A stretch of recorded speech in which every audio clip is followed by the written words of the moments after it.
Welcome to Gawthorpe's Great Barn, the amazing new event space right here in Padiham in the grounds of Gawthorpe Hall. We've had the Mayor of Burnley and the Mayor of Padiham here today to do the official opening, along with all the key stakeholders that have been involved in funding and supporting this redevelopment of the barn. So this is a really significant investment for the benefit of the community of Burnley and Padiham. So we're really lucky that this building has come back into use ahead of Burnley 2027 Year of Culture. There's no better example of a venue that really showcases local history and heritage than this amazing space. I'm Tom Frater, I'm Historic England's North of England Director. We're here today celebrating Gawthorpe Barn. It dates from 1605 and it's absolutely fantastic structure. It's a Grade 1 listed building, which puts it in the top 2.5% of listed buildings across the country. It's listed because of its scale. For an agricultural building, it's absolutely phenomenal. The size of it, 100 foot long, but also its antiquity. So it dates from 1605. In this part of the world, it was a time of the Pendle witch trials, lots of people know about. It was the era when Shakespeare was writing his best plays, gunpowder plot, all kinds of things like that, a hugely important moment in the history. This is not a centre of political intrigue and national decision making, but it's a really eloquent reminder of where power and wealth lay, the land and agriculture. And this absolutely phenomenal building date that era is a really powerful connection back that era. So you've obviously been a key funder in this restoration project. Yeah, it's been part of the Heritage Risk Capital Fund, which is a fund that we deliver on behalf of central government, which basically it's projects that are in some of the most disadvantaged areas of the country, but where there'll be enormous public and community benefits. It's a lovely place where history and nature come together, and I think people will just really enjoy it. As somebody who used to work on this site in the estate building just over the way, and we used to look at this space and go, oh, the things you could do with that. Yeah. We're so grateful for yourselves and everybody else who's been part of this journey, so thank you so much on behalf of all of us. Thank you.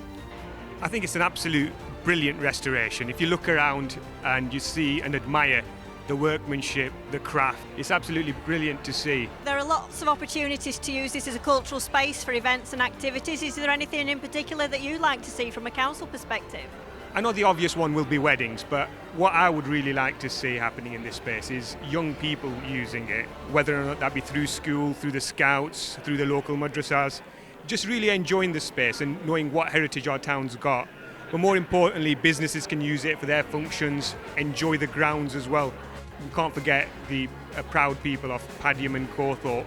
We should be able to use it as part of the community as well, enjoying a day out with their families and just popping into the new Mooch Café as well. And hopefully generations can enjoy a coffee or a tea at the Mooch Bar and enjoy the surroundings here as well.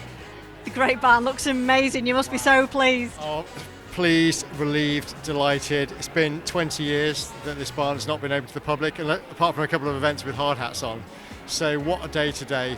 Talking to people who've come into the barn for the first time, like local people. So, I mean, absolutely delighted that people can enjoy this nationally significant space for the first time. It was built in 1604, and we got the details of all the craftsmen that built it those 400 years ago. It's great, and so it's super significant for the whole of the UK. Obviously for the National Trust, but also for the local people as well. You know, Burnley, Padiham pride themselves on heritage. You've looked after and cared for so many heritage buildings, and this is a real asset for you guys. So what are your aspirations now for the future of this building and the different things that it's going to be used for? So a big part of today is celebrating Mooch, the local cafe operator who moved in with us here. So the cafe is part of the barn structure. They set up last week. Absolutely delighted that Alison has moved in, so that's a big part of it. We're also going to be doing heritage tours, so we're going to be appealing to try and find more volunteers. We're going to be opening from next week for heritage tours with volunteers, so we want to try and find more volunteers to come and help us. And also events, so we're really curious to talk to local people, businesses, organisations that might be interested in coming to do an event with us.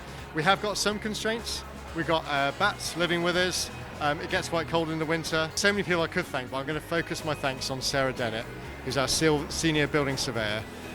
She's taken so much care and pride in this building over the years, and she's campaigned to help to fundraise to get the project done, along with her colleague Anthony Leyland and Sally Bowden, who's our fundraising officer. There's 3 key people there. I could go on. There's so many, internal to the trust, external, but there are a few of the key ones. Listen, congratulations on this amazing space. You must be so thrilled. Yes, we're absolutely delighted to be here. Obviously, the cafe here at Gawthorpe, it's been closed for a while now, and it's been one of the things that people have been crying out for. So tell us a bit more about what your offer is here and when you're going to be open. Okay, so we're going to be open at the same time as the hall, Wednesday to Sunday. We're going to start at 8:30 in the morning, and then we're going to go right through to the end of the day. We're going to just play it by ear for the first few weeks and see when the need is. We're offering a similar menu to what we have in Mooch Padiham, and salads, soups, stews, that kind of thing, and the paninis that we do down at Mooch. Are you going to have lots of ideas as to what you're going to use the Great Barn for as well?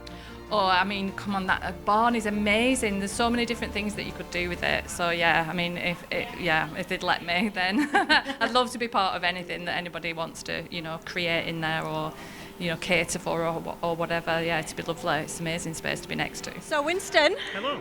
lovely to speak to you again. And you've been working over the last 3 days on this temporary installation here in the barn. Yep. Would you like to tell us a little bit more about it? Yes, it's called Cardinal, and it's called that because of the compass points and the way that the design grew.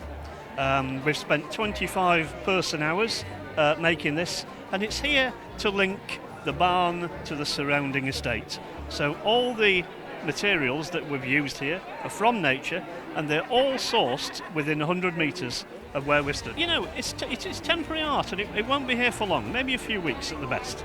And there are lessons about loss and impermanence that you can learn by working in this way. So David, great to see you. You were the site manager of this restoration, and you lived in a pod on site as well. So tell us a little bit about your experience that you had working here. So it's been quite challenging, and there were a lot of things we had to take into consideration, as in it's fully exposed to the public to see, so every sort of repair or any sort of works we have to do, we have to consider, that's going to be visible. So we have to do repairs that we want to be called honest repairs, so people could see that we've done things, but we didn't want to leave too much of a remark and be an eyesore to people. So it's about putting it all in context and making it right visually to the eye, but obviously important that it was sound structurally to keep the building supported and alive as such. I can't think of a better setting to live, really. To be fair, George IV, the landlord was really welcoming and that, and I remember the first time we went in there, we mentioned working here, he gave us a free pizza and said if we want food, he's happy to send his son on a scooter, bring it to the pub for us and stuff like that. So yeah, the community, just similar to Burnley, have been very welcoming, very opening, people walking the dog, stopping, asking questions, that kind of stuff. So yeah, it's always been pleasant, yeah. So you've been well looked after? Yes, very well looked after. I'm lucky to have a good team around me. There's tons of ideas that you can use in this space. You're starting with heritage tours from next week? Yes, so from next Wednesday, the 22nd of July, between 12:30 and 2:30, we're going to have volunteers here who are very knowledgeable about the barn's history. With Burnley 2027 Year of Culture coming up next year, creates a lot more opportunities. Yes, we're really excited that obviously now we're ready at this time of year, so we're ready to be able to do all sorts of different things for Year of Culture, so we're very excited to be linking in with that.